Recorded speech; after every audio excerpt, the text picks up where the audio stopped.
años de formación. Y si viera que el no ponerle cuidado a eso será un faltante durante toda la vida, no de la carrera, durante toda la vida. Toda la vida. Y a veces ponen a profesores poco formados en eso. Y es donde tienen que estar los mejores. Muy buenos días a todos y a todas. Vamos a iniciar la clase de hoy de Introducción al Derecho con el grupo D1DA.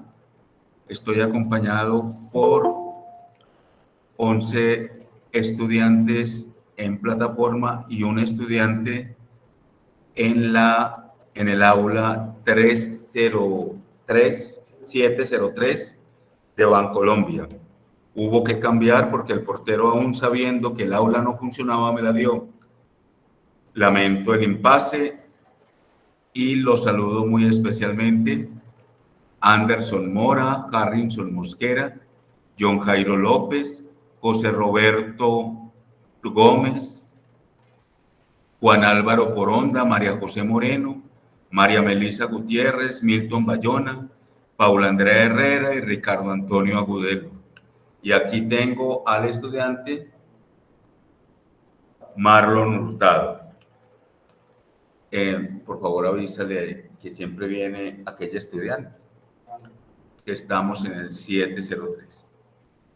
Bueno, ¿cómo les ha ido?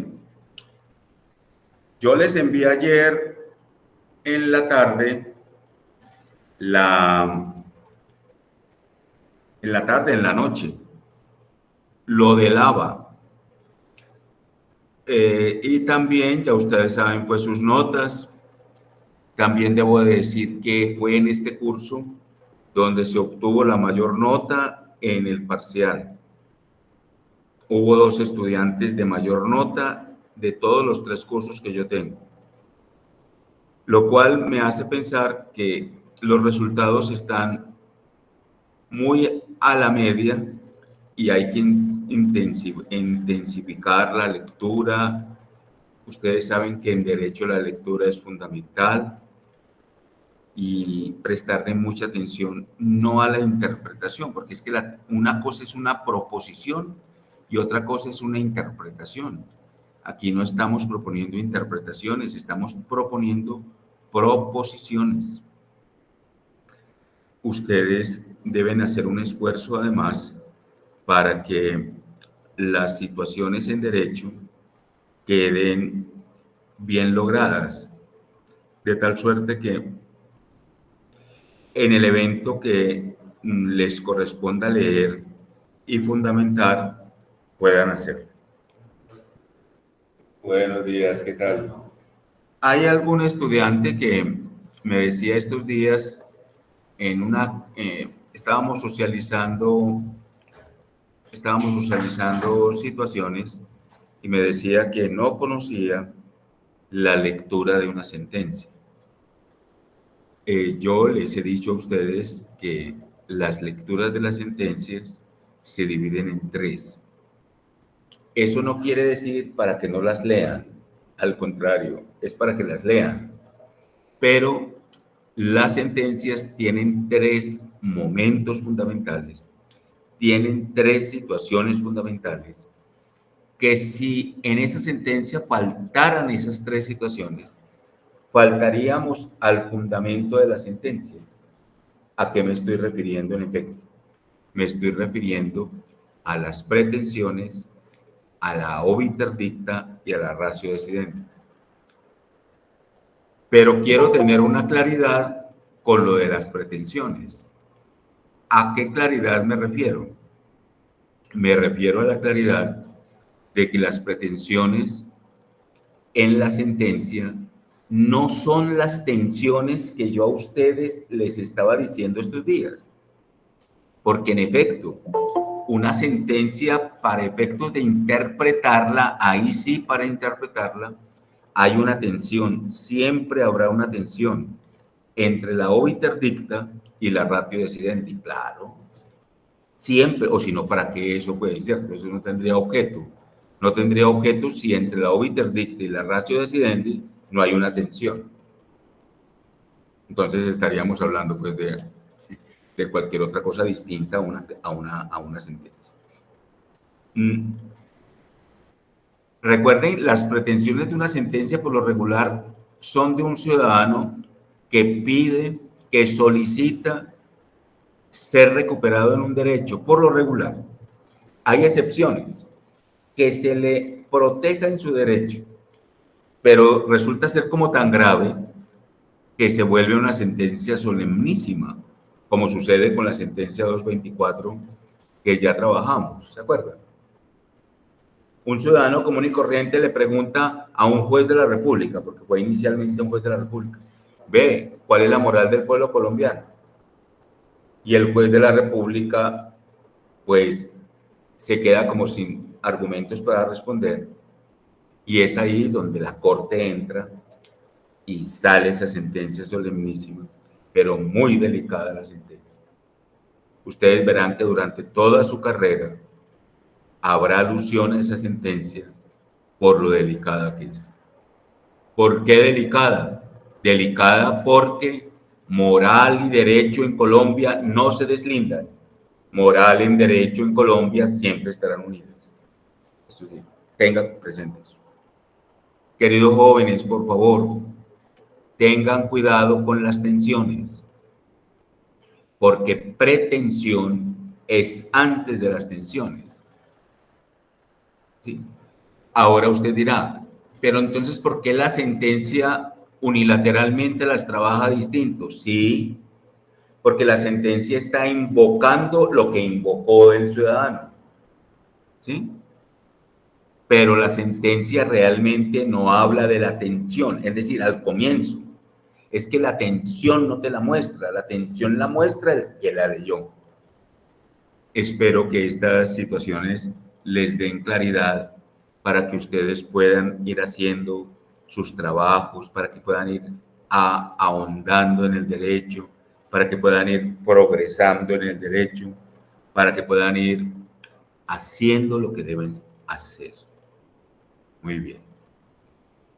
Paso seguido, voy a anunciarles en su plataforma Sino, ya están las notas. Profe, hola, buenos días.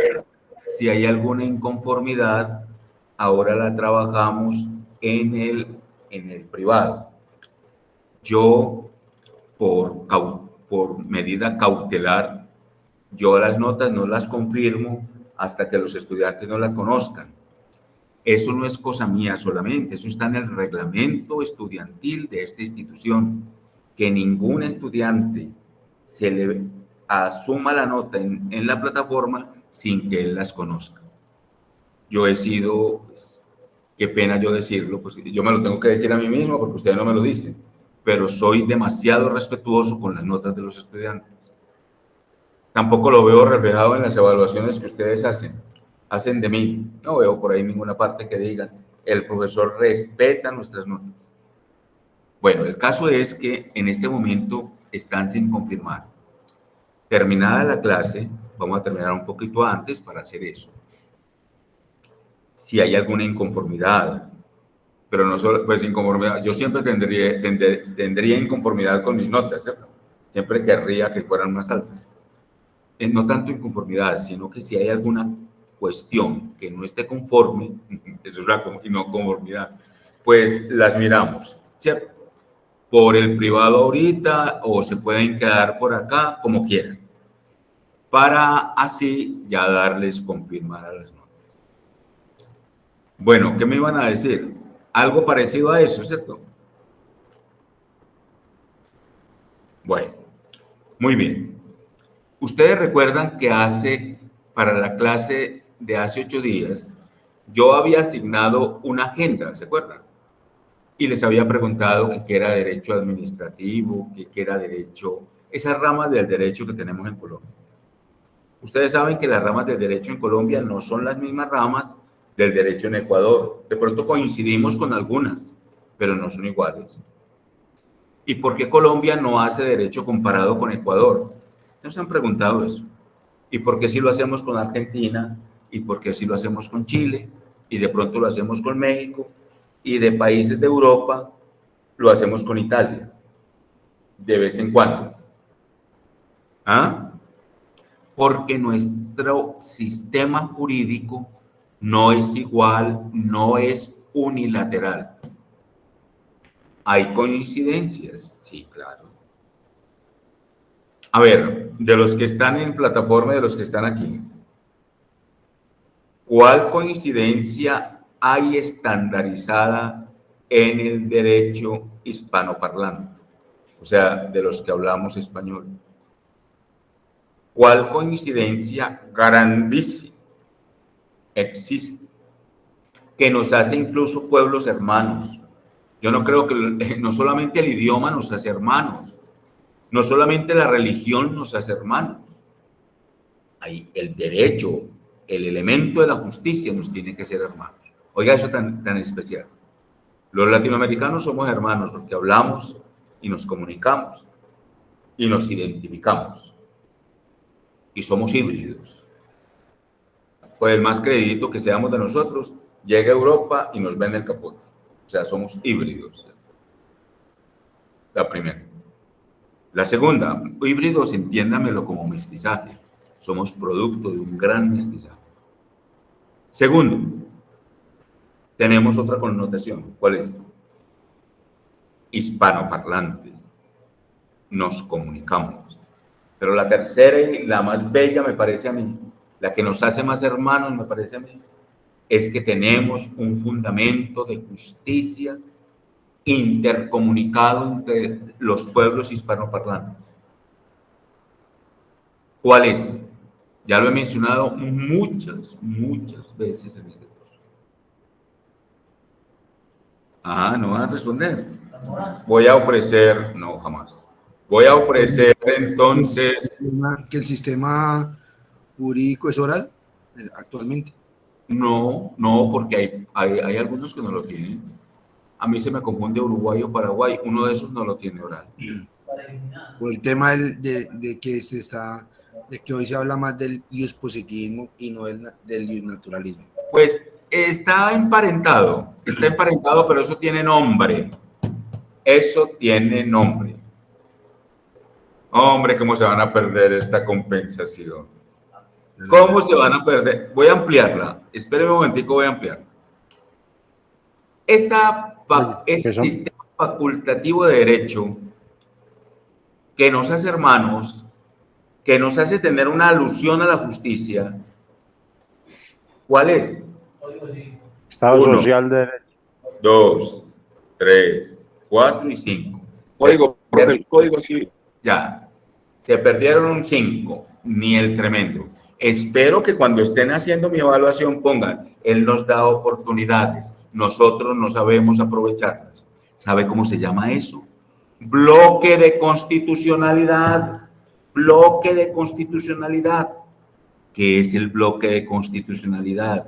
Un ejercicio en derecho que defiende los derechos humanos y casi, uno no puede decir todas, casi toda Latinoamérica aprobó el bloque de constitucionalidad. Es un tratado, sí. Es un tratado al que se adhieren las naciones defendiendo los derechos humanos. Lo integran, sí señor, oiga eso, lo integran a la constitución de cada país y por eso, oigan jóvenes, y por eso aparece el neoconstitucionalismo. Neo porque es nuevo. Y entonces, como se nos... A ver, perdonen la analogía. Mira esa analogía, una alegoría. Como se nos infló la Constitución, como se nos infló el procedimiento judicial, como se nos infló con el bloque de constitucionalidad, eso hace que entre nosotros haya un neoconstitucionalismo. ¿A qué se refiere entonces el neoconstitucionalismo? Se refiere a que nosotros comenzamos a repensar nuestra Constitución, a repensar nuestras leyes, a repensar nuestro sistema jurídico. Cierra que ya llegó por ahí Y lo repensamos con lo que llamamos el bloque de constitucionalidad. Ahora sí me entienden. Y entonces, ¿qué sale de ahí? De ahí sale, primero, sale un nuevo sistema de garantías.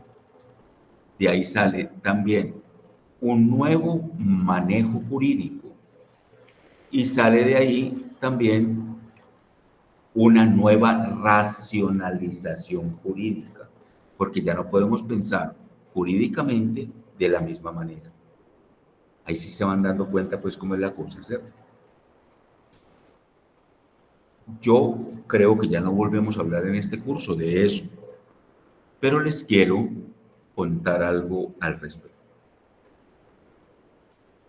Fíjense que los derechos sexuales y reproductivos de la mujer, cuando estábamos hablando de eso, se los conté. Nosotros nunca pensamos en Colombia en derechos sexuales y reproductivos de la mujer. ¿Cuándo pensamos en derechos sexuales y reproductivos de la mujer? A partir de la aprobación del bloque de constitucionalidad.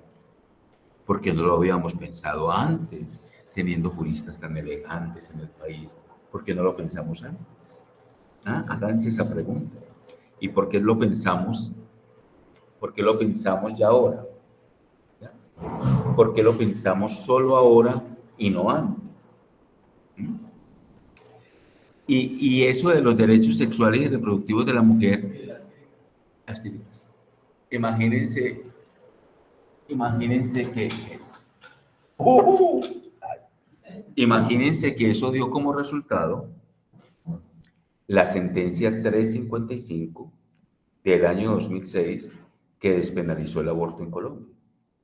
Al respecto, yo les compartí un escrito mío ya bastante viejito sobre las consideraciones de la despenalización del aborto en Colombia.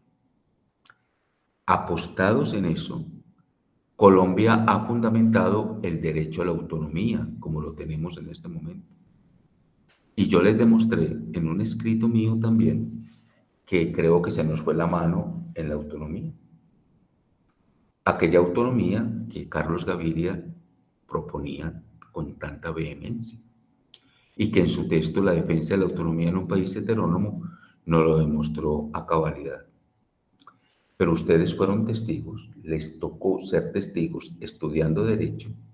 Atención, les tocó ser testigos estudiando Derecho de que sí se nos fue la mano en la autonomía, de que eso, que de morir dignamente era un derecho, la Corte demostró que no. Ustedes fueron testigos hace poco. Hace 3 semanas venimos con eso. Y ustedes saben cómo se incendió el país en una polémica que de paso no había por qué haberla hecho. Y que sin duda, con el mayor respeto, la Corte la protagonizó en el entendido que la Corte no legisla, el que legisla es el Congreso. Bueno, queridos estudiantes, entonces yo creo que ya esas dos posiciones quedaron muy claras. Vamos para la tercera. La tercera se refiere especial y exclusivamente a que yo les pedí, por favor, miren esas ramas del derecho en Colombia, porque lo que es derecho civil para nosotros pudiera tener homólogos con otros países, pero no identidades. Oiga eso tan tremendo. Nosotros podemos tener el concepto de propiedad, el concepto de persona, que lo tenemos en el derecho civil, pero no vayas a creer que eso es igual en toda parte. Entonces espero que hayan, por favor, conceptualizado esas ramas del derecho, que es derecho civil. Cuando nace el derecho civil en Colombia. Así, situaciones así sencillas. Cuando nace el derecho administrativo. ¿Cómo se concibe el derecho administrativo? ¿Cuál es el objeto de cada rama del derecho? Cuando te digo de objeto de cada rama del derecho, me estoy refiriendo al centro del derecho laboral. Y fíjense que esos son derechos delicados, sobre todo el laboral, con tantas situaciones que en este momento se objetan en el derecho laboral. ¿Queda pues claro? Les pido, cuando uno pregunta, ve, entonces, ¿cuál es? Si esa es la rama del derecho, ¿cuál es el objeto? ¿Cuál es el objeto del derecho? Si del derecho civil, usted puede definir el derecho civil, ¿cuál es el objeto del derecho civil? Objeto. ¿Cuál es el objeto del derecho administrativo? ¿Cuál es el objeto del derecho penal? Objeto, objeto. Cuando te hablo de objeto, me estoy refiriendo a esa situación allí fundamental que defiende esa parte del derecho. Porque en el entendido estamos defendiendo el estimado de justicia. Y si estamos defendiendo el estimado de justicia, estamos defendiendo particularmente en esa rama del derecho un objeto primordial. Que eso no se te olvide. También te pregunté por culpa. ¿Te acuerdas? Culpa, ¿qué es la culpa? ¿Qué es el delito? Volveremos sobre eso en muy breve tiempo, pero también ustedes dense cuenta que esta es la última clase de octubre. Nos quedan 3 clases de noviembre, incluido el parcial. Quiero hablarles ahora de el Congreso y de las calificaciones del tercer corte. El tercer corte se califica con 28% del parcial y 12% de los trabajos en el ABA. Ahora bien, los trabajos en el ABA se van a proponer de la siguiente manera. ¿Aló? ¿Sí están conmigo? Sí, señor, aquí estamos. Acá estamos, profe. A veces me siento solo. Nos ganamos un 5, sí, participamos. Ok, ¿perdón? Este sí despertó más que todo. Oiga pues, escuche. Entonces, para el 12%, yo les voy a proponer, no les voy a proponer 2, les voy a proponer solamente un trabajo en el lado. Me parece que ya les hemos, pues se han hecho muchas cosas, vamos a proponer uno. Pero por favor, no lo dejen agotar, ¿sí? Yo les voy a proponer un solo trabajo, pero no lo dejen agotar. Aún más, si usted hace ese trabajo de lava, está preparando el parcial. Imagínense, pues. Si usted hace ese trabajo de lava, está preparando el parcial. Pero hágalo muy responsablemente. Si esta semana me queda tiempo, yo se los pongo esta misma semana. Pero no se los voy a dejar mucho tiempo porque el quid de este asunto es, se les deja mucho tiempo y lo están subiendo, faltando 2 horas, faltando 3 horas, y cuando uno va haciendo cosas así, cualquier cosa puede pasar, ¿sí? Y después es el crujido y el rechinar de dientes. Bueno, pero también está el Congreso. El Congreso es tal vez una actividad de la institución, de las más importantes que tenemos y con la cual competimos. La cogió la noche, pues. Buenas tardes, Lisset. ¿Cómo le va? Bueno, entonces, esta institución, el programa de Derecho, que apenas tiene 12 años y un poquito. Y una institución tan joven, les he dicho yo, y tiene unos grupos de investigación con los cuales puede competir con todas las universidades de Latinoamérica. No sé si vieron un informe, un ranking internacional en el que esta universidad aparece y muchas del sector ni siquiera las nombran. y aparece entre las grandes en la investigación, para que vean que no es solamente lo que uno les dice, ¿cierto? MinCiencias en este momento tiene categóricamente nuestros proyectos y nuestras hojas de vida. Y los grupos de derecho, que son 2 que tenemos, unidos con Barranquilla y Montería, de esta sede, de esta institución, están catalogados en el mejor puntaje con MinCiencias, Colciencias. ¿Esto por qué se los nombro? Porque cuando nos dedicamos a hacer congresos es a exponer nuestros trabajos. También tenemos invitados internacionales.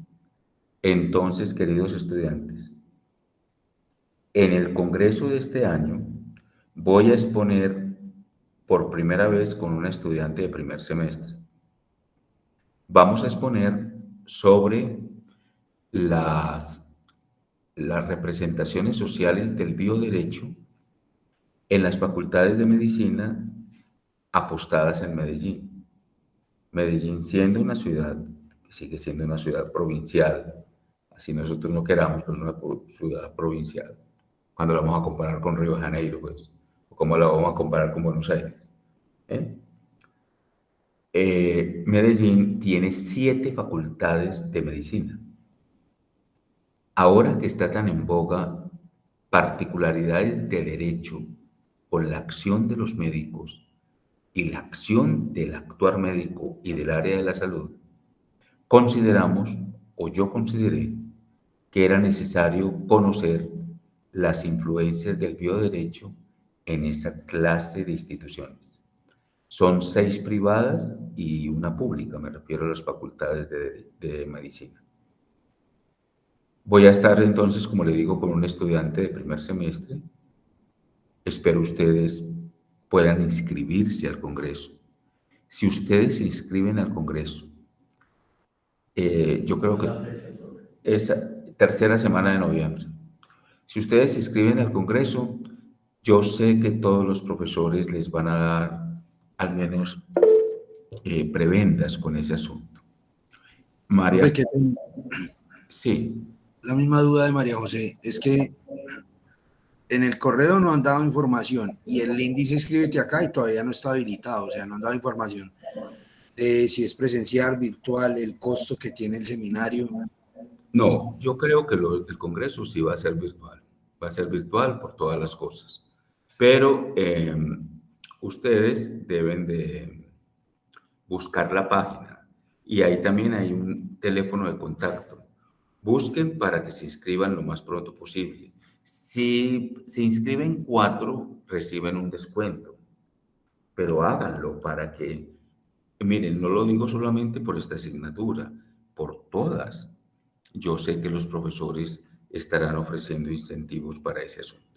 Conmigo el incentivo es, usted conoce mi ponencia, la cual se hace pública. Ustedes saben que todo lo mío lo subo a YouTube para no estar dando permisos a toda hora. Y, sí, pero a YouTube y los bajo después, ¿ya? Y entonces ustedes, muy juiciosos y juiciosas, ven la ponencia y presentan como una opinión. La opinión de ustedes que ahora están estudiando Derecho, ¿qué opinan sobre eso? Sin duda para ustedes va a ser algo nuevo. Representaciones sociales. ¿De dónde sale una representación social? Hay autoridades para la representación social. ¿Por qué bioderecho? ¿Qué es eso de bioderecho? ¿Y por qué en las facultades de medicina? ¿Listo? Bueno, a sus órdenes entonces con ese asunto. El que lo haga, el que haga esto, entonces el 12% pues será calificado muy bien.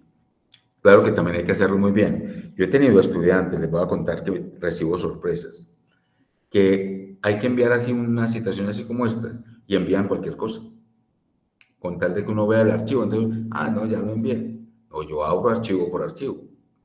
Y a veces son como tan de malas que abre uno de esos. Muy bien. Ahora sí pasemos a, perdón, un minutico. Bueno. Vamos a pasar entonces al texto que tenemos ya como en el final del curso.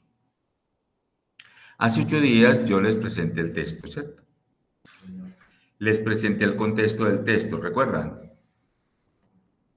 Fíjense que el contexto del texto en Argentina, si ustedes ven, el texto fue editado en 1973 en Argentina, y yo les conté que Argentina para ese entonces estaba pasando por una terrible, pero muy terrible crisis, una crisis fomentada por golpes de Estado. Estaban sucediendo golpes de Estado. ¿Eso lo tienen claro ustedes? También la persona de Juan Domingo Perón. El presidente. Sí. Y los otros dos personajes advenientes de Juan Domingo Perón, que fueron sus dos esposas, la primera Evita Martínez de Perón y luego María Estela Martínez de Perón. Bueno, dos palabritas para recordar. Fueron Juan Domingo Perón, fue un hombre que utilizó la masa del pueblo, para subir al poder. Y digo utilizó porque la masa, como ustedes lo han visto en este curso, la masa junta no piensa, la masa no es reflexiva, pero la masa se incentiva con regalos, se incentiva con prebendas, se incentiva con voces populistas que nunca van a llegar a efecto, ¿cierto? Así se incentiva la masa. Eso hizo él en Argentina y por eso fue tan amado, por eso fue tan seguido. Y sin duda que hizo cosas buenas, ¿cierto? Pero el erario público no se puede dilapidar. Y eso fue lo que él hizo. Evita Martínez de Perón, ¿por qué la amó tanto Argentina? Porque Evita de Perón. La amó porque era una mujer de la calle y él la dignificó. Y el pueblo la amó intensamente, la amó. Ustedes pueden buscar en internet pues, cosas de esas, incluso la oda que Argentina le compuso, que la canta de manera muy bella Paloma San Basilio. No llores por mi Argentina, que mi alma está contigo. Pero incluso de pedir a Argentina en aquel entonces la santificación de Evita de Perón, sin ningún milagro aparente. El único milagro fue el populismo. Pero aparece la otra persona, María Estela Martínez de Perón, su segunda esposa, no menos influyente en la vida política de Argentina. Y es ahí, en ese momento, después de la muerte de Perón, que ella asume la presidencia de Argentina y precisamente es en el año 73 que la derrocan, que la derrocan del mandato en Argentina, y al derrocarla del mandato de Argentina es que Argentina quedó en la más grande zozobra, política, en la más grande zozobra jurídica.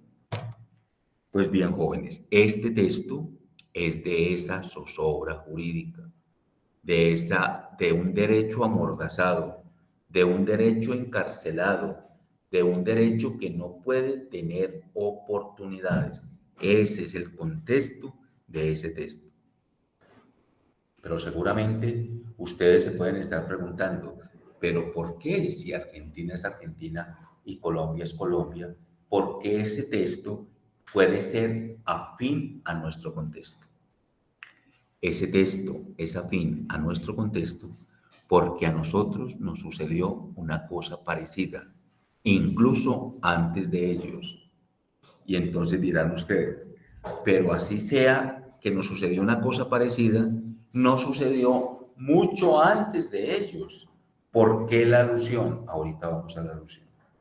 Es cierto, Colombia vivió un momento muy parecido a lo que les pasó a los argentinos con Juan Domingo Perón. Colombia lo vivió con el general Gustavo Rojas Pinilla en 1953. ¿Cuál es el contexto? Después de la muerte de Gaitán, el país quedó muy resquebrajado y Gaitán muere el 9 de abril del 48. Y sí, ese es el Bogotazo. Ese es el Bogotazo, y entonces el país quedó muy resquebrajado con la muerte de Gaitán y siempre acusando tácitamente al Partido Conservador de esa situación. Por eso, a las elecciones que se iba a presentar Gaitán, no se presentaron los liberales. Se presentaron dos conservadores, Alberto Urdaneta Arbeláez y Laureano Gómez. Y el país, los liberales pues se decían, no votaron. Mire que ya eso es una cosa delicada. Y ganó Laureano Gómez. De paso hay que decir, él ya estaba mayor, un gran estadista, no solamente estadista, sino un gran políglota, un gran político, excelentemente formado. Subió pues al Palacio de San Carlos en aquel entonces, pero a muy poco tiempo le dio una embolia cerebral. Si hoy una embolia cerebral lo pone a uno, ¿cómo sería aquel entonces del año 52? Entonces las decisiones presidenciales y las delegaciones presidenciales quedaron en manos de Alberto Urdaneta Arbeláez, pero el país vuelto miseria, el país no solamente en una crisis económica sin precedentes, sino también liberales y conservadores matándose. En algunas regiones, lo que fue el occidente antioqueño, eso fue horrible. Lo que fue el Tolima Grande, eso no tiene precedentes. Es decir, la criminalización de la política fue una cosa horrible. Aquí en Antioquia se vivió mucho, sobre todo en el occidente y en el nordeste de Antioquia, durísimo. El trapo rojo y el trapo azul, cosas inconcebibles. Incluso la iglesia tomó partido en sus lugares, y no voy a ponerme a mencionar aquí situaciones porque nos quedamos en anécdotas, pero filiaciones episcopales liberales y filiaciones episcopales azules, y el río Cauca, donde nadaban los muertos. Una cosa muy espeluznante. Pues en medio de todo eso, el general de las Fuerzas Armadas era el general Gustavo Rojas Pinilla. Le dio un golpe de Estado a Laureano Gómez el 13 de junio del año 53. Él sale del país, hay que sacarlo del país, creo que fue primeramente a España. España estaba viviendo algo parecido. España tenía también un dictador, tenía un caudillo, y lo tenía desde el año 38, después de una guerra civil que tuvo España. Estamos hablando pues de la falange española, una cosa durísima. ¿Y qué es lo que va a pasar entonces en Colombia? Lo que va a pasar en Colombia es que este general va a hacer lo que hizo Juan Domingo Perón en Argentina, el populismo. A la gente, saque el erario público para la gente. Y la gente comenzó a amarlo, no solamente a amarlo, a venerarlo.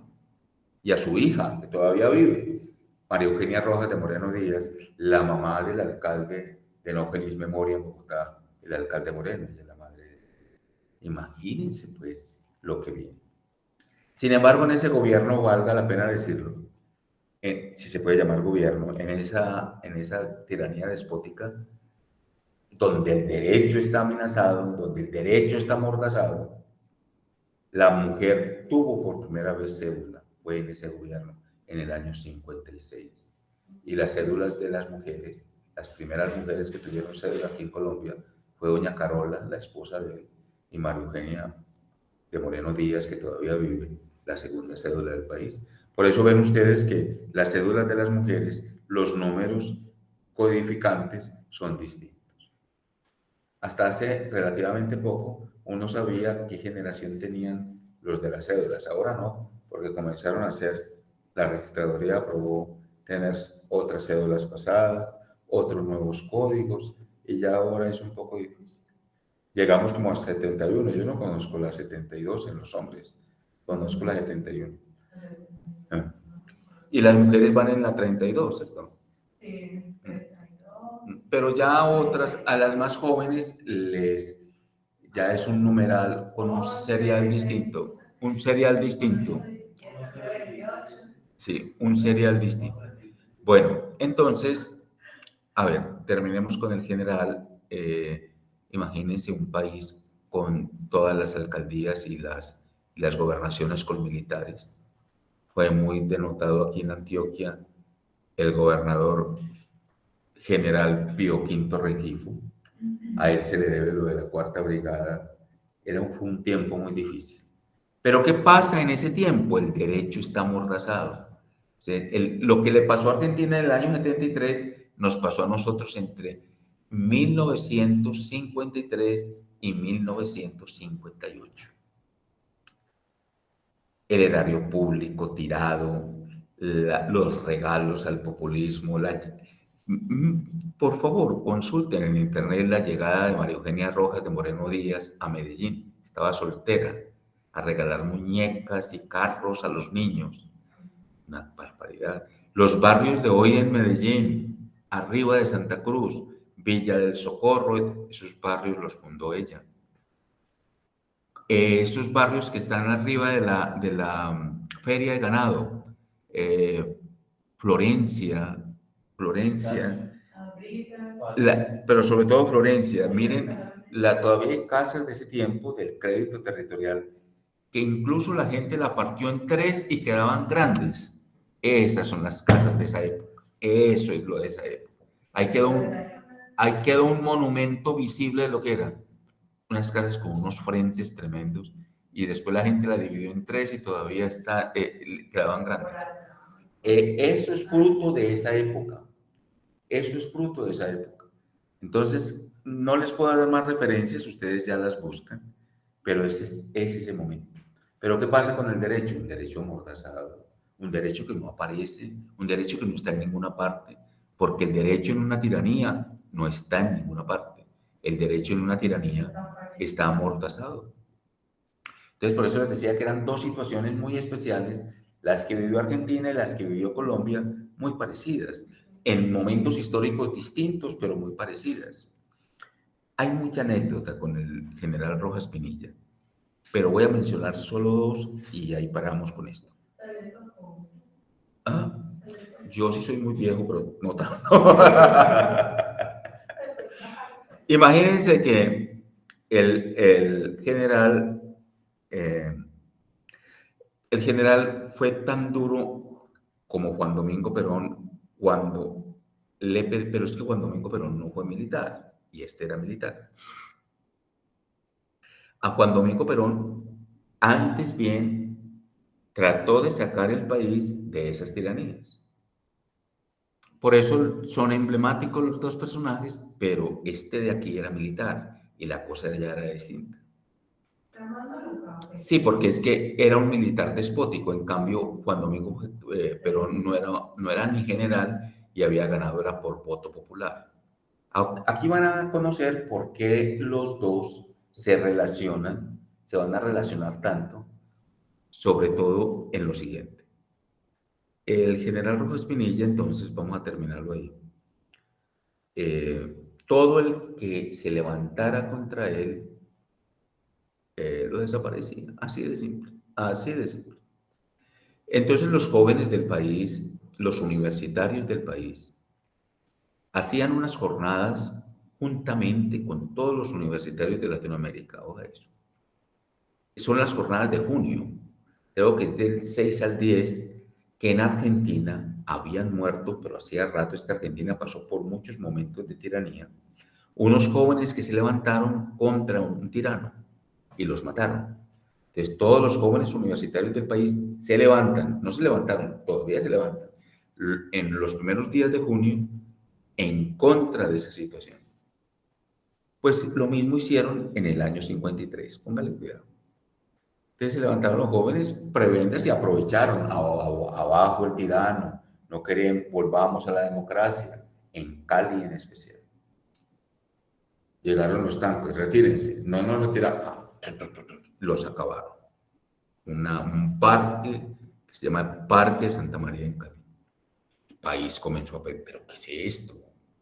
¿Pero qué es esto? Sobre todo la iglesia, porque el general Rojas Pinilla llegó al poder con anuencia de la iglesia. Claro, la iglesia casi que le pedía que se tomara el poder porque el país estaba ingobernable con un presidente con una embolia cerebral y la gente matándose en el campo. Entonces, el general Luis Concha Córdoba, el mismo que casi que lo pone allá, el mismo que ayuda a deponerlo. Pero esa vez le está pidiendo explicaciones. ¿Qué pasó? Y él muy hábil, un hombre muy hábil, estaba él haciendo empréstitos, como es populista, haciendo empréstitos para ganarse la población con la llegada de la televisión. La aceleró. Aceleró la llegada de la televisión a Colombia y por eso en el día de su cumpleaños, nada menos, el 13 de junio de 1954, recién acaecido lo que les conté, puso la televisión en Colombia con cubanos que la trajeron de cualquier manera. Los aparatos de televisión de Philips y General Electric se lo daban a la gente por 2.000 pesos en las cuentas de servicio. La mayoría nunca pagaron eso, erario público. Y Philips y General Electric. Y esto en un minuto se olvidó de todo. El país se olvidó de todo. Al país no le interesaba sino estar de frente a esa cajita que se organizaba de 4 de la tarde a 9 de la noche. Una televisión en vivo. Por favor, documentense. En internet está todo esto que les digo. Y en la nueva historia de Colombia también, de Editorial Planeta. Y en vivo, absolutamente en vivo y con todo lo que eso puede traerse. Bueno, el 10 de mayo del año 57, 10 de mayo del año 57, el general entrega el poder. Y es la iglesia igualmente, ahí sí te lo tenemos que decir, la iglesia igualmente quien ayuda a que él te ponga, claro, porque el país está ensangrentado, el país no puede más. Y él ayudó a armar los campesinos en el campo. Es una cosa aterradora. Lo que acusan a Maduro y a Chávez en Venezuela de armar a la gente, él armó a la gente aquí. Entonces esto era un campo de batalla. Una deuda externa que no había con qué pagarla, una inflación que no había cómo cogerla. El país estaba desmoronándose. Entonces, el 10 de mayo del año 57, una junta militar le propinó al general Rojas Pinilla un golpe de Estado. Ese golpe de Estado fue al amanecer del 10 de mayo del año 57. ¿Y quién se lo da? Una junta militar. O sea, otros militares, amigos de él, 7 militares le dieron el golpe de Estado al general Rojas Pinilla. ¿Qué pasó entre el 10 de mayo del año 57 y el 8 de diciembre del año 58? El país queda en una penumbra. El derecho, repito, amordazado. Pero comienzan a pensar y a repensar qué le vamos a hacer a Colombia para que Colombia vuelva a ser una democracia y para que Colombia no sea una democracia sangrienta, sino una democracia que muy a pesar de las diferencias se puedan encontrar. Vea qué bonito eso era lo que se buscaba. Vea, podemos ser diferentes, podemos pensar distinto, pero podemos hacer democracia. Podemos ser un pueblo que puede tolerar las diferencias. Palabras de Lleras Camargo, Alberto Lleras Camargo. El caso es que ellos piensan, esos políticos de aquel entonces piensan, entre el 10 de mayo del 57 que deponen al presidente y el 8 de diciembre del año 58, piensan que al país hay que darle una nueva oportunidad democrático-jurídica. Y esa nueva oportunidad de democracia es que con la democracia está lo jurídico. La hacen con aquello que se llamó por aquel entonces el Frente Nacional. ¿Qué era el Frente Nacional? El Frente Nacional era un respeto por los partidos políticos. un respeto por las ideologías políticas. Y se presentarían 4 años el Partido Liberal, 4 años el Partido Conservador. Otra vez, 4 años el Partido Liberal, 4 años el Partido Conservador. ¿Qué quería decir eso? Que cada 4 años tendríamos alternativas políticas. O sea que en ese cuatrenio, supongamos, primero empezaron los liberales. En ese cuatrenio no entraban los conservadores a nada, ni en el gobierno ni en nada. Y no había ninguna propuesta conservadora. Pero a los otros 4 años eran conservadores y no había ninguna propuesta liberal. Eso sonaba excelente y de hecho comenzó excelente. Puristas como Guillermo León Valencia, qué maravilla. Además que era un hombre, cuando los presidentes del país estudiaban, cuando se les veía formación por delante. Ese era un poeta payanés, creo que era. Guillermo León Valencia. Después viene nada más ni nada menos que Alberto Lleras Camargo, que políglota, que gente. Le sucede Carlos Lleras Restrepo, por favor. Ahí sí estamos hablando de un liberal nato, de gente de estirpe, pero igualmente de gente que tiene muy claro qué es el derecho. Muy bien, ahí vamos bien. A Carlos Lleras Restrepo le toca entregar la presidencia en el año 70. Ya llevábamos varios años del Frente Nacional. Valga la pena decirlo, el Frente Nacional era la primera vez que la mujer votaba el 8 de diciembre de 1958. Mediante un plebiscito nacional, las mujeres en Colombia votan por primera vez. Y por favor, las mujeres de este curso, piensen, y por favor, piénsenlo bien, porque eso no se había dado antes. ¿Por qué no se había dado antes? ¿Y por qué la mujer en Colombia va a votar el 8 de diciembre del año 58 y por medio de un plebiscito? Muy bien. 17 de enero de 1970. En el año 70 vuelven los conservadores, y va a entregar la presidencia Carlos Lleras Restrepo. En ese regreso de los conservadores, pues los conservadores comienzan a preparar la contienda, ¿cierto? Recuerda que son tiempos donde los medios de comunicación son muy débiles. Lo único que había una televisión de 4 de la tarde a 9 de la noche. La radio sí era muy potente. Ya no solo programas porque no había noticieros todavía. Noticieros sí había. Bianca tenía un noticiero a las 8 de la noche, de media hora el noticiero, pero eran noticias leídas, sacadas de los periódicos, leídas. Bueno, y comienza pues la contienda.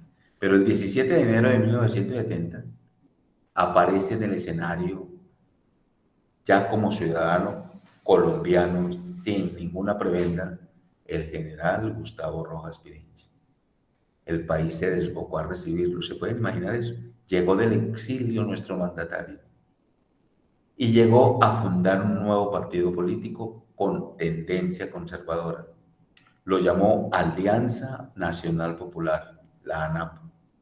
El país se desbordó con eso, el populismo aquí durísimo. Por eso entiendan ustedes, futuros juristas, porque aquí es tan fuerte el estado de opinión. Por eso, y usted no ha visto ningún análisis aquí serio que ponga en juego el estado de opinión. Claro, mire, aquí es más fuerte el estado de opinión que el estado de derecho, pero por eso, en cuestión de unos días, el partido quedó organizado. Tendencia conservadora, ANAPU.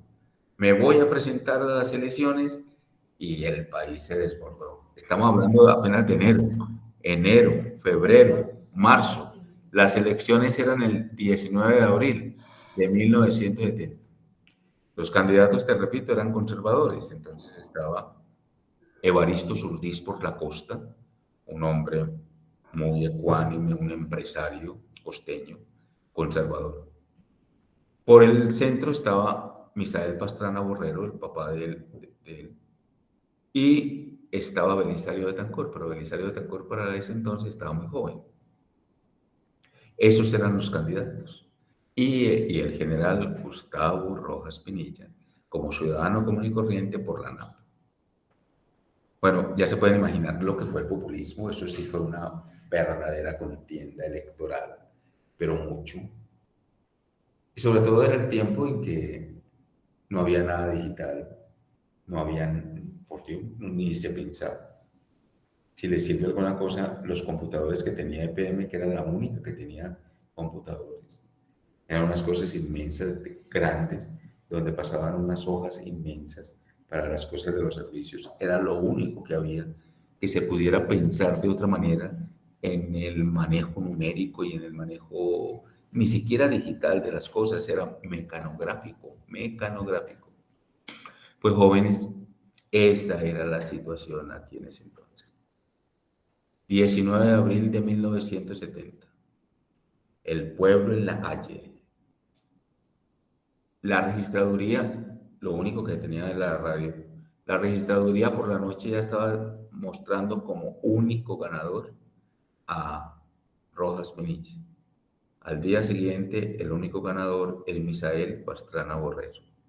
El país se revuelca, sobre todo los jóvenes. Ese día nace el M-19 y ya con eso ustedes ya lo demás lo tienen claro.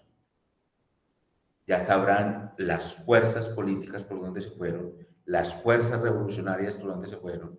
Los jóvenes se sintieron defraudados, los jóvenes se sintieron engañados, el país quedó amordazado. Ese contexto que te acabo de nombrar de nosotros tiene dos momentos, entonces te das cuenta. Por eso el texto de Carlos Santiago Nino para nosotros es muy eficaz. Muy eficaz en su contexto, muy eficaz en su estructura, muy eficaz en su manejo. Se llamaba Misael Pastrana Borrero, el papá de Pastrana. Y con él termina el Frente Nacional. ¿Por qué termina con él el Frente Nacional? Porque ya el país veía que eso había sido una farsa. El país vio que ahí no se podía confiar. ¿Por qué el escepticismo de nuestros jóvenes en la política? Por eso. Porque saben que esto no es sino corrupción, que aquí no hay nada. Entonces llama mucho la atención que ahora los jóvenes estén pidiendo participación. Pero esa participación ideológica, esa participación en derechos, eso tendrá otras connotaciones que otros analistas mirarán y los mirarán desde otros puntos de vista. Para nosotros, los que estamos aquí y los que estamos apostados hoy estudiando derecho en este momento y tratando de mirar la pregunta por el derecho, ese texto de Carlos Santiago Nino nos sirve para repensar la pregunta por el derecho. Por eso yo hace 8 días les dije, tengan la bondad de leerse la introducción y la primera parte.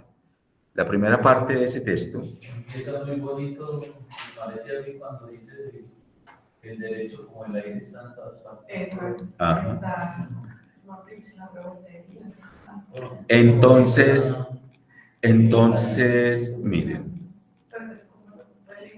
este texto tiene una advertencia. A mí me gustaría que se leyeran la advertencia. Es corta la advertencia. Pero este texto tiene lo que el mismo autor llama el contexto del derecho. Cuando son textos tan emblemáticos, las introducciones o presentaciones las hace otro autor. No, él la hace todo. La introducción. Esto me recuerda mucho a la manera de escribir de el doctor Carlos Gaviria Díaz. Y luego sigue el primer capítulo, es la definición de derecho. Y en la página 11 está la pregunta, ¿qué es derecho? Eso es esencial para nosotros. Y luego el iusnaturalismo y el positivismo jurídico, el escepticismo ético, el positivismo ideológico, el formalismo jurídico, el positivismo metodológico conceptual, el realismo jurídico, el escepticismo ante las normas, el examen crítico del realismo, el papel de las normas jurídicas y como un regalo le presenta a sus lectores unos ejercicios que están en la página 51. Pues, queridos estudiantes, este es nuestro tema, este es nuestro trabajo y esto es lo que vamos a tratar en las clases que quedan. Este es el trabajo de Lava, este es el parcial. En sus manos queda el asunto. Pero hay una cuestión, queridos estudiantes. Estoy buscando la página donde él comienza. En la página 18, él mismo se hace una pregunta. Ojo pues. ¿Cuál es entonces la tesis acerca de la relación entre derecho y moral que el naturalismo defiende y que el positivismo ataca? Pon eso como el centro de todo esto. La repito. ¿Cuál es entonces la tesis acerca de la relación entre el derecho y moral que el justnaturalismo defiende y que el positivismo ataca? Esa pregunta es la que le da la vuelta a todo. No a la historia del derecho, jóvenes, en Colombia. Nosotros no estamos haciendo historia del derecho, sino a lo que estamos viviendo ahora. Ese es lo nuestro. ¿Por qué? Porque todas las decisiones judiciales giran en torno a ese espiral. Hoy, no ayer ni antier, hoy. Por eso es importante el asunto. Entonces ustedes me dirán, profe, ¿y dónde? Cójalo en nuestras leyes. Cójalo en la ley de infancia y adolescencia. Está mirada desde ahí. ¿Qué pasaba con los adolescentes delincuentes? Ay, no les llame delincuentes. Eso lo decimos hoy. No los llame delincuentes. Pero antes sí eran delincuentes. ¿Qué hacíamos con ellos antes? ¿Ya? ¿Qué hacemos hoy con la mujer? ¿Qué hacemos hoy con los trabajadores? Hay que mirarlo desde ahí, porque esa es la dinámica, esa es la dinámisis. Entonces, mire lo que dice él. Propongo, para intentar contestar esta pregunta, que asistamos a una dramatización idealizada en una sentencia judicial, inspirada en los procesos judiciales organizados por los aliados con A grande, A mayúscula. ¿Por qué aliados? Recuerden que en la Segunda Guerra Mundial, ¿quiénes fueron los aliados? Las naciones vencedoras de la Segunda Guerra Mundial, para juzgar a los jerarcas nazis que habían participado en diferentes hechos cometidos durante el régimen de Hitler, tales como el exterminio de grandes grupos humanos, torturas, privación de la libertad de gente inocente, deportaciones, experimentaciones médicas sobre seres humanos vivos, agresión injusta contra otras naciones.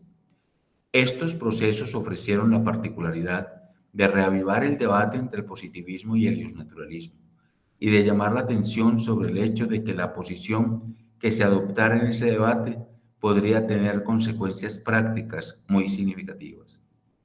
Por razones de simplicidad, en la exposición lo que sigue será solo una reconstrucción ficticia de una sentencia judicial que podría haber sido dictada en uno de esos procesos.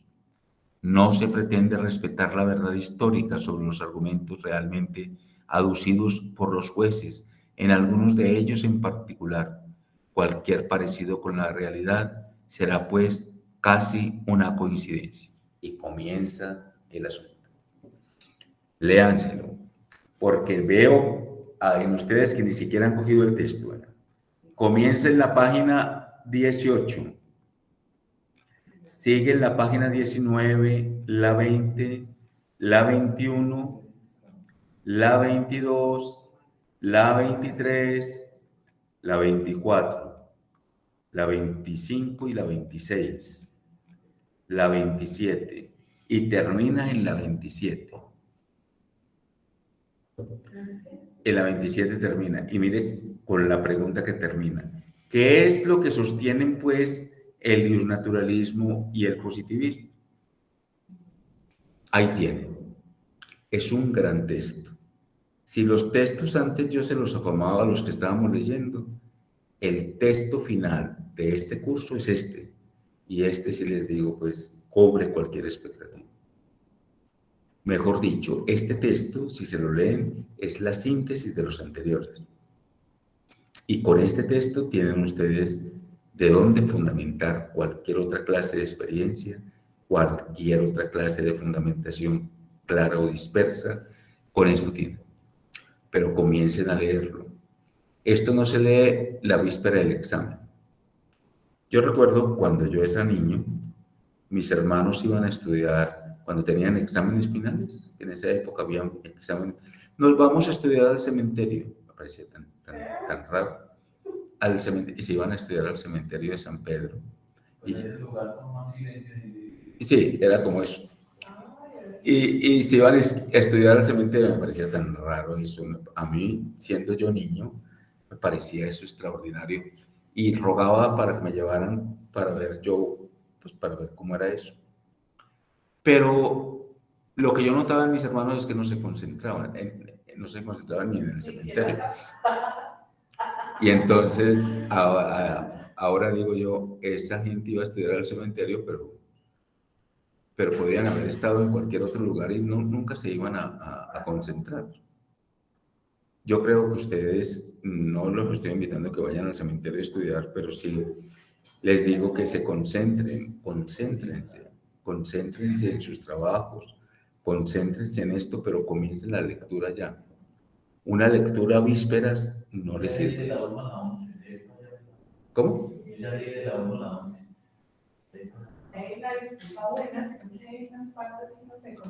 Entonces uno va subrayando y para eso es las clases que siguen, para que ustedes puedan ir desarrollando. Por eso yo les pido que se lean la introducción y la primera parte. La primera parte es que es derecho. Lo compartimos dentro de 8 días. Léanse, hagan subrayados, busquen las tesis. Las tesis es lo que defiende el autor.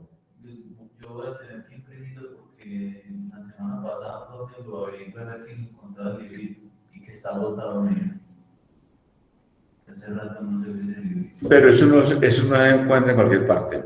Vamos, en los bajos del Paraninfo está. En los bajos del Paraninfo está. Los bajos del Paraninfo de la Universidad de Antioquia. Pero es que es un libro que de 494 páginas. 494. De las 494, nosotros vamos a leer. De las nosotros vamos a leer. Sí. Nosotros vamos a leer de la página, sí, efectivamente, de la 11 a la 51. En la 51 hay unos ejercicios que él propone. Página 51. Traten de hacerlos. Página 51, a ver, yo lo veo. 51. ¿Ah? Es que esto baila aquí. No estabilizó el texto, vea. Se puso esto aquí, vea. No estabilizó el texto.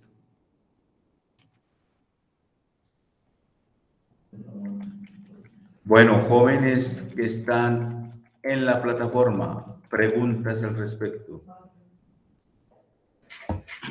Tengo una duda, profe. Nosotros hemos ido leyendo y resaltando lo que usted nos dice, e incluso, pues, en mi caso particular he mirado videos, ¿cierto? Que es muy interesante.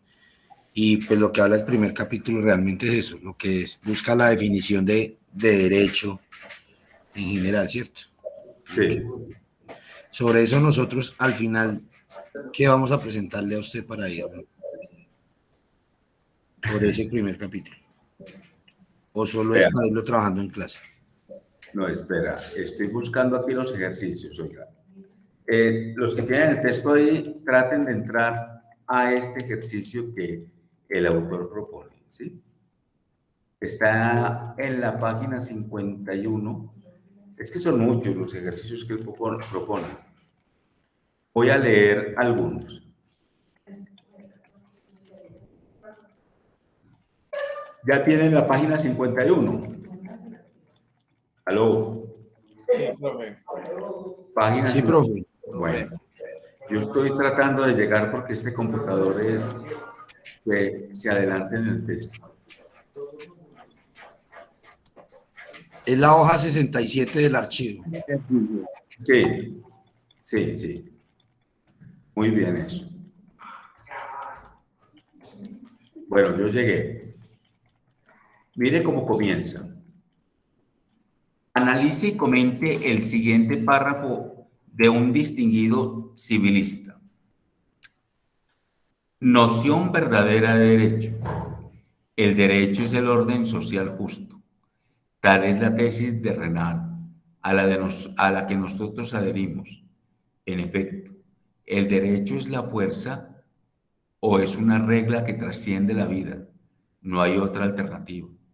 Así pues, un orden social será justo y por lo tanto verdadero derecho y no remedio de tal cuando instaure una disciplina de la conducta humana que tome en cuenta al hombre como realmente es.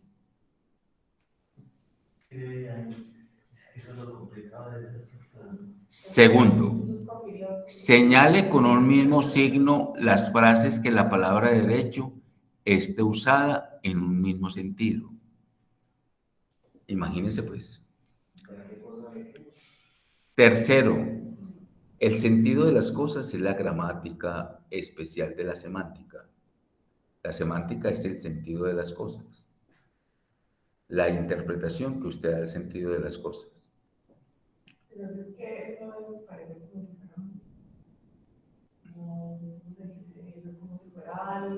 como si fuera un laberinto, algo como si fueran pistas para encontrar, pero no Pero no son pistas para encontrar como acertijos, ¿no? Haga de cuenta que a veces cuando yo personalmente leo, y a veces me parece que esas secciones como que lee y vuelve a leer para tratar de entender y uno como que no le da. Pero no como un acertijo, mire.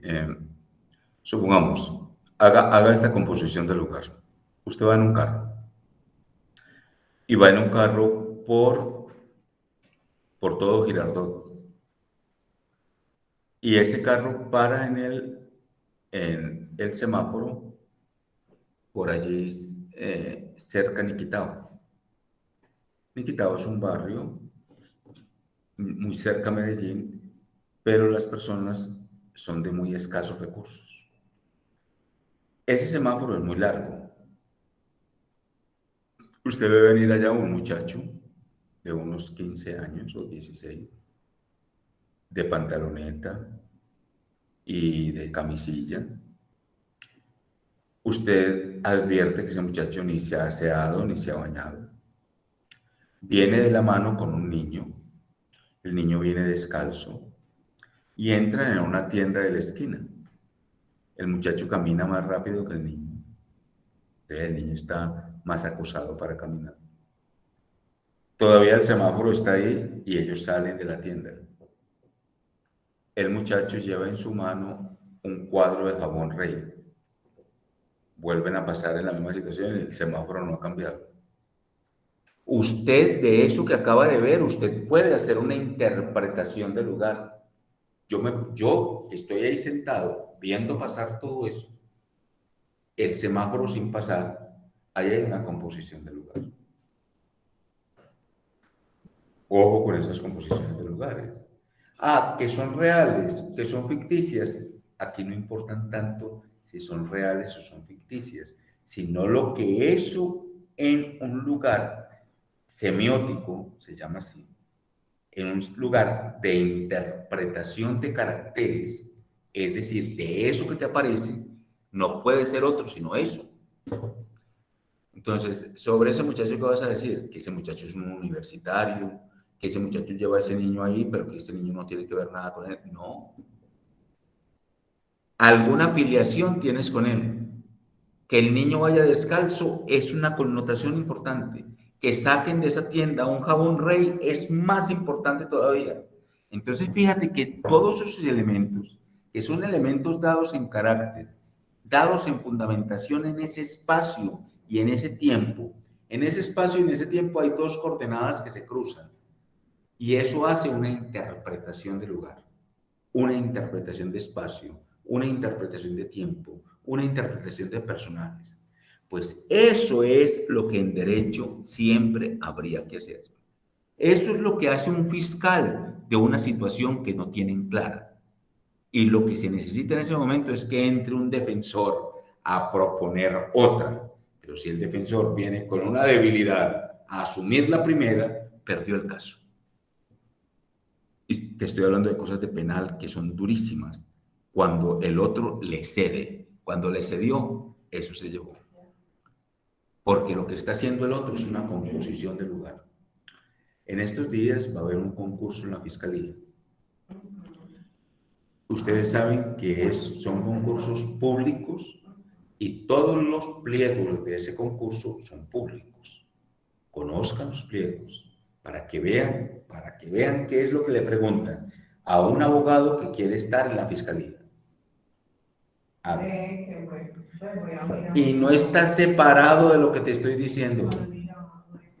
Miren, este curso de introducción al derecho lo habíamos podido montar como se montan los cursos por aquí cerquita, de introducción al derecho. Léase a Platón, léase a Aristóteles. ¿Qué nos dijo Platón? Por Dios, Platón lo dijo en el siglo IV antes de Cristo, en los tiempos de la democracia de ellos. Pero esta democracia tiene otras urgencias. Al menos en los tiempos de Platón no se moría la gente de hambre. Aquí se nos mueren de hambre. Y se nos mueren de hambre botando la comida. Entonces, por favor, en este cruce de injusticias es otro y amerita mirar el derecho de otra manera. Y ustedes tienen que hacer esas composiciones de lugar, porque es la composición del lugar de nuestros ciudadanos, de nuestra gente, de nosotros. Hoy para la gente las situaciones son muy difíciles. Y sobre todo para la gente que no se ha formado. Y la gente que no se formó, se le pasó el tiempo, se le pasó el tren, se le pasó la vida. A veces uno se alegra. Ay, vas a comenzar a estudiar. Sí, a los 50, 60 años. Ay, qué bueno. Todos sabemos de por dentro lo difícil que será. ¿Sí? Si no hay una recia voluntad, no hay un recio carácter, si no hay una recia fundamentación para buscar lo que se quiere. Porque algunos lo logran, y lo logran porque hay una rectitud tremenda. Yo conocí un médico famosísimo en la Antioquia que tuvo que huir porque lo estaban persiguiendo en aquellos tiempos tan difíciles. Y se fue para los Estados Unidos. Médico aquí, pues, ay, soy de tal parte, le va muy bien, pero por allá ya no vale nada. Aprende inglés y homologue los estudios. Y un tipo de esos a los 58 años aprendiendo inglés y homologando los estudios, pero lo pudo hacer, y lo pudo hacer muy bien. Entonces, uno no se puede decir, pues, que no lo logre, ¿cierto? Cosas que se logran. Lo único que les digo por experiencia propia es que, por favor, no dejen esto para lo último. Porque las cosas que se dejan para lo último son imposibles. Para mí son imposibles. Las cosas que se dejan para lo último, uno no llega a ningún lado con ellas. Eso no tiene norte. Y a usted lo coge es una ansiedad porque no va a lograr ni entender. Usted se pone a leer, pero no entiende. En cambio, uno de a poquitos puede pedir explicaciones. Para eso estamos. Tenemos clase el martes 2 de noviembre. Tenemos clase el 9 y tenemos clase el 16. Entonces, por favor, sí, 3 clases de noviembre y el examen. Se acabó.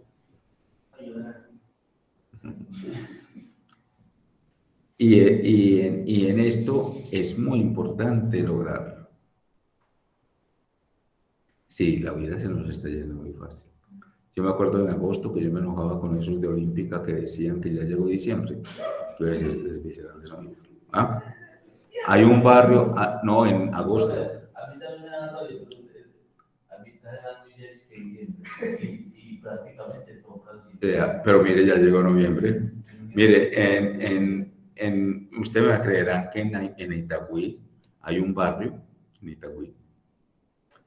El barrio es como muy unido, ¿sí? Muy unido, la gente muy unida. Debe de tener un líder. Cuando la gente se une, hay un líder o varios líderes. ¿Sí? Entonces, como se quieren tanto, porque otra cosa es que se quieran,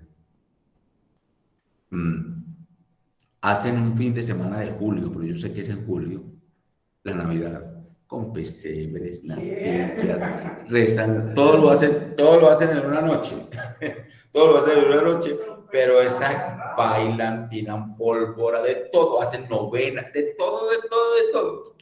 Eso es muy nombrado, no lo han escuchado, eso hasta en los noticieros sale. No, pues yo he visto el festival de la pereza, que son las que... Ah, bueno, Pero yo no me iba.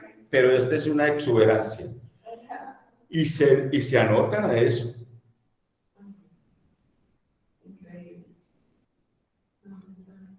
Siempre son las añoranzas y la nostalgia, ¿cierto? Porque en la Navidad trae con eso, ¿cierto? Añoranza y nostalgia. Bueno, jóvenes, preguntas. Ah, bueno, le respondí a la pregunta. Todo está aquí en este texto. Hagan esos ejercicios. Dentro de 8 días me preguntan. Yo voy a preguntar. A ver cómo vamos.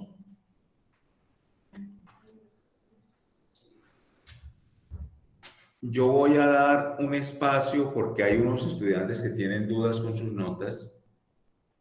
Entonces, este es como el espacio para hablarlo. Entonces, yo creo que por el momento podemos ir cerrando aquí, pero no cerrando la plataforma, sino cerrando pues lo del día, ¿cierto?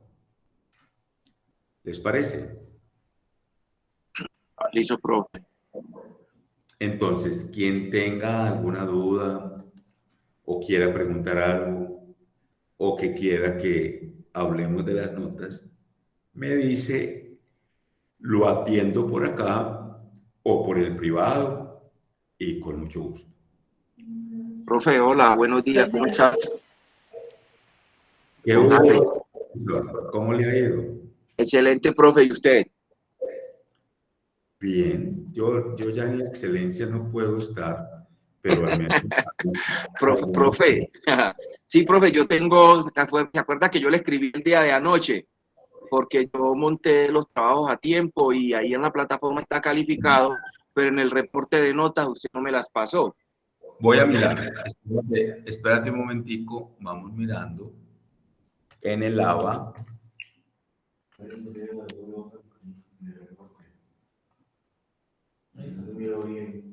Está el de las 2 sentencias Y el estado Profe, porque por ejemplo a mí me aparece, ¿Cómo?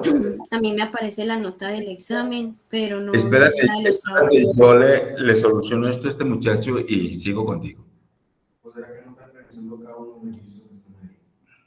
de pronto es abajito, que yo también pregunté y el profe me escribió el interno, mire bien que abajo están las noticias que yo le Es que ahí, arriba están los incisos, están cada uno de los talleres de todo. Y no se los mandó. Aquí está el primero, es de las 2 de la película. Y acá está el de la sentencia. Aquí están las dos, no sé por qué no se vieron bien. Tiene 4 3 y 4 así en el otro. ¿Tiene 4 3?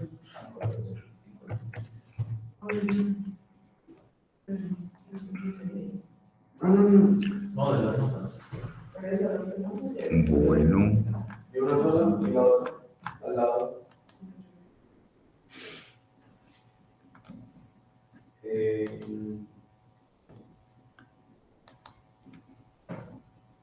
Cordero tiene hace clase también en San Club de Tiempo. Sí, yo siempre, o sea, se está haciendo como allá. Esa es una pica por atrás. Bueno, vamos a mirar. Más o menos bien. Del estado de naturaleza y la necesidad del derecho había sido hasta el 16. Lo enviaron 13 personas de 26. Y vamos a mirar.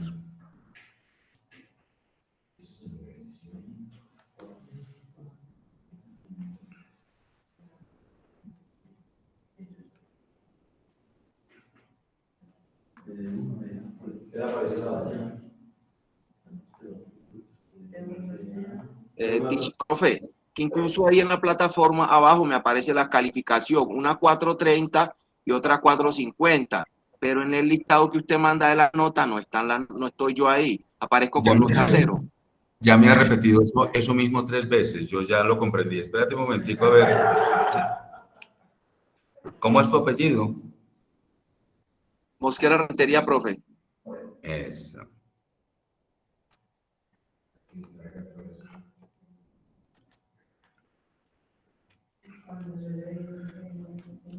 Es que uno se tiene que preocupar cuando le aparecen las notas, ¿sí o no? Y uno está en todo su derecho de pedir explicaciones. ¿Por qué no me aparecen las notas? Harrison Mosquera, ¿en serio? Sí, Pero ahí está. Harrison, pero ahí está la nota. ahí está la nota Harrison. ¿Usted por qué dice eso? Harrison.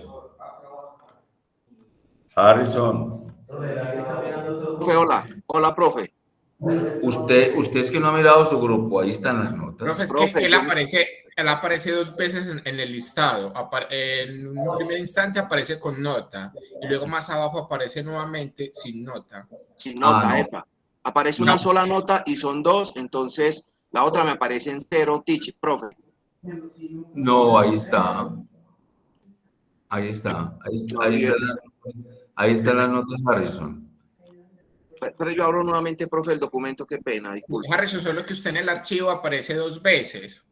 Mm. Más abajo aparece. Pero ¿cierto que está?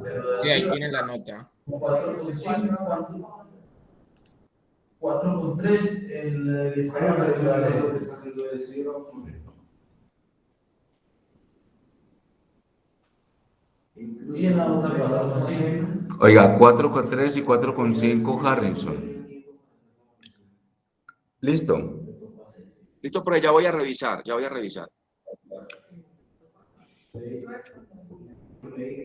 que pasa es que más abajo referencia a los que estás en 0, él sí está también ahí, en los 2. O sea, arriba tiene nota y abajo Eso fue el día que apareció el testigo. Oiga, aparece 2 veces, pero aparece la nota. Lo que pasa es que en las de abajo es, escúchenme esto que aparece ahí. Mandan el trabajo, lo vuelven a mandar, entonces terrible. Ustedes saben que esto es el ciberespacio, ¿cierto? ¿Para qué lo van a mandar tantas veces? Una vez. Una vez, claro. Entonces, solamente una de las entregas es la que se califica. ¿Cómo vamos a calificar las 4, pues? ¿Cierto? Es por eso Harrison. ¿Ya las vio? Harrison. Sí, profe, ya las vi. Lo que pasa es que abajo apareces como sin nota, pero fue que, sin duda, cuando la propusiste, le diste varias veces. Entonces, cuando se da varias veces, sucede eso. Pero sus notas están ahí. ¿Listo, Harrison? ¿Aló? Sí, señor. Ahí están. Y son muy buenas notas, Harrison.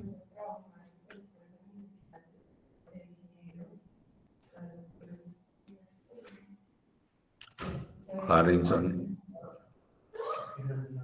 Profe, sí, muchas gracias, mi Dios lo bendiga, profe. No, tranquilo. Y le digo lo mismo. Oiga, y le digo lo mismo a los demás estudiantes. Ustedes están en todo su derecho. Por eso yo dejo las notas sin confirmar hasta lo último. ¿cierto? Porque es así, claro. Terrible uno no poder hablar o decir después. A mí me parece tremendo es decir después. Este es el momento y a la orden. Bueno, Harrison, lo hemos extrañado por aquí, ¿no? Profe, con una cantidad de cosas, inconvenientes, profe, pero dentro de 8 días, si Dios permite, voy a ir para que nos tomemos el tinto, profe. Prometido. Tinto no. ¿Cómo que tinto? Tinto no. El café fue, profe. Bueno, de los demás compañeros, ¿tienen alguna dificultad? ¿Lo quieren por el privado o por acá? Sus órdenes. Profe, no, yo básicamente es que pues en el SINU me aparece la nota del parcial, pero no me aparece la nota del 9%, es solo eso. Pero tú las presentaste también. Sí, yo aparezco en el listado, en el ABA están las notas, pero en el SINU solo me aparece la nota del parcial. Pero en estos momentos iba a revisar de nuevo porque revisé anoche, pero no me deja ingresar porque el SINU está caído. Sí, está caído. ¿Está caído el SINU? Sí, en estos momentos está caído. Yo lo vi ayer, pero en estos momentos ya no me deja otra vez revisar. ¿Y a qué horas lo viste? ¿A qué horas? En la noche, yo llegué en la noche a eso de más o menos de las 11 más o menos. Ah, porque más o menos a esa hora los puse, sí. Yo creo que lo puse como a esa hora. De todas maneras, mira pronto ahora y me vuelves a contactar y con mucho gusto. Listo, profe, muchas gracias. Bueno, jóvenes, ¿qué más? Vea, me dicen que la plataforma si no está caída, entonces cualquier cosa, yo estoy muy atento. ¿Listo? Seguro, porque todo el mundo, ustedes están. De todas maneras voy a estar muy atento. ¿Listo? Cualquier cosa me avisan. ¿De acuerdo? Listo, profe.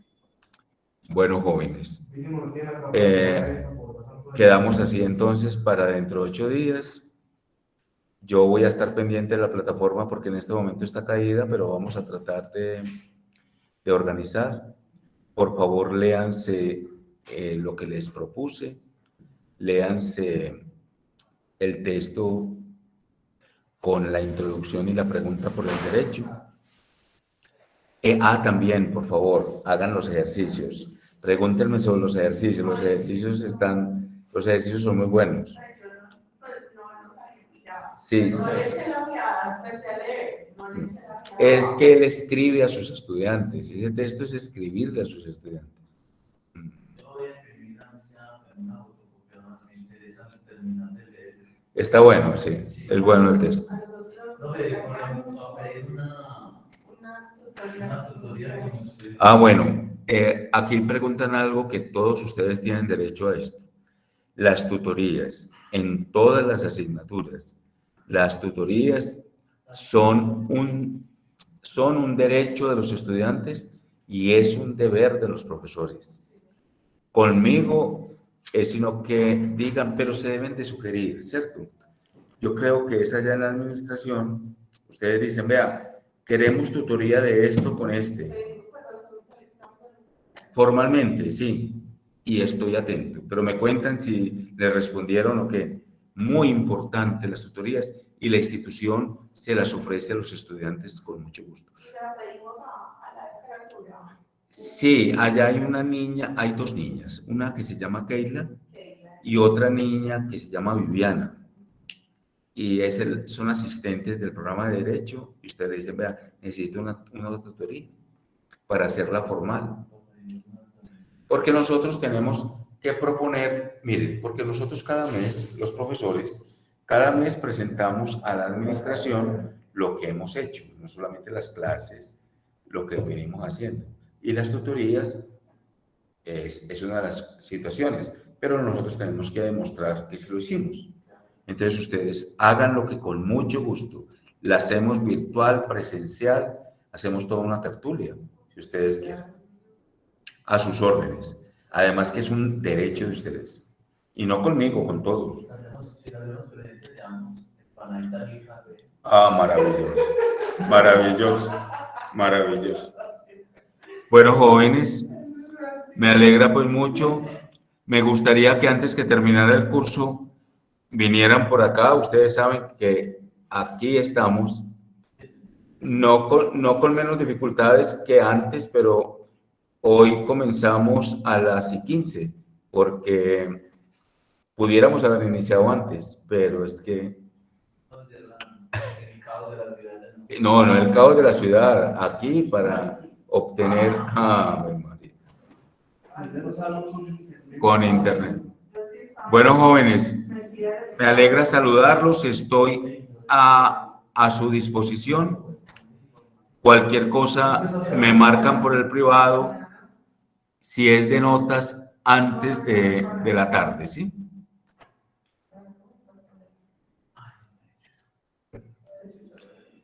Detengo la grabación.